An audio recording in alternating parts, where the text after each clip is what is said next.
The other speaker tonight, he's going to blow you away with his love for plants. And he's going to blow you away with his love for mushrooms and just his love for you. This guy really, to me, is like my yogi in a sense. And I don't want to put him on that pedestal because he doesn't, I don't know. I'll let him speak. But he's really brought me along in my peace and patience in the world more than anybody else. So I'm really happy that he can share some moments with you too. Eric, come on up here. Eric and I have seriously spent close to what seems like 14 days of total time brainstorming and loving this idea of the future and what it could be. And we're really excited about the future. With as many things that seem like they're going badly right now, this idea that it can get so bad to grow this organic, simple idea of community agriculture, and us having that direct connection with the plants may just be one of the things that transforms us all into loving each other a lot more again. So, Eric, thank you. So yeah, I came here tonight on behalf of the plants. Number one, first and foremost, the plants, they are tremendous teachers. They have an incredible amount of wisdom, and they honor such a beautiful kind of tradition, loving the light and sharing their flowers and their fragrance with everybody. Anybody who passes by and slows down enough gets to enjoy some of that beauty. And I think it's important for us to remember what it is that we are, because in this world of technology and media and so much sensory stimuli, there isn't much time available to us for self-reflection. So much of our energy is invested in just, making ends meet and attending to our basic needs for survival, that we don't get any time for self-reflection, and we don't get a chance to really examine what it is that we are.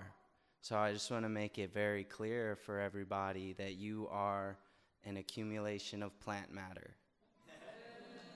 100%. Think about that. Really sit with that. Let that go deep, because you're born less than 10 pounds and you grow to be over 100 pounds.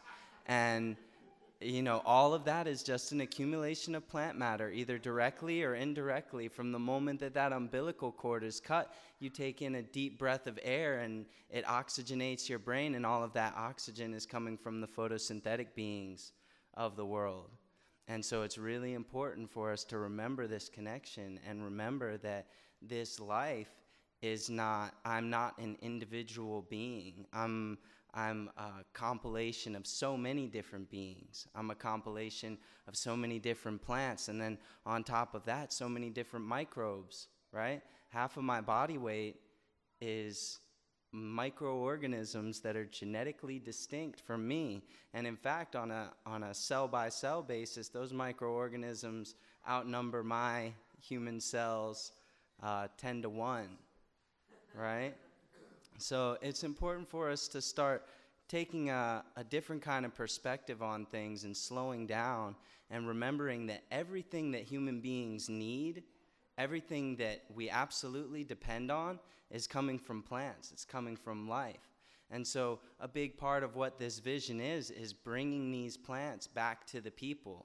Like I said before, we invest so much time in attending to our basic needs and our desires that we don't really have time, or we don't really make time to slow down with the plants and bring them into our lives. We just, go to the grocery store with our reusable bags in the Honda Prius and, buy the organic produce and, try to stay away from the super funky stuff, and, or at least that's me, except for the Prius part. So we really want to make a mission of bringing these plants to the people, bringing these gardens to the people. And I know that a lot of people think that everything has to involve so much work in order for us to, have the abundance that we desire in our lives. And I really want to drive the point home that that's not so. Human beings have never grown a plant. Earth and sun and water grows plants, not human beings. And so if we acknowledge the way that these plants want to live and honor and respect them as individual beings, not treating them like slaves that are here to give us what we want, and so we'll manipulate them and force them into doing what it is that we want by tilling up the soil and spraying down all the chemicals and spreading out just the right kind of seeds and pulling out all the other plants that we don't want around because they're weeds. If we slow down and take a look at the process of what's actually happening, all of that energy that we're putting into our food production is essentially to prevent these big fields from turning back into forest. And it seems counterintuitive to me for us to dedicate so much of our energy to working against nature when, in fact, we're natural beings. We're a part of nature. So it's time for us to shift our focus and start thinking about how can we steer this progression from a field to an old-growth forest in such a way that all of our human needs are met by this forest, like planting nut trees in the overstory and then working our way down so that everything that goes into it, there are edible features built into the habitat, and then we end up with a stable system that's diverse and thriving. And that diversity, by the way, is what ensures our survival.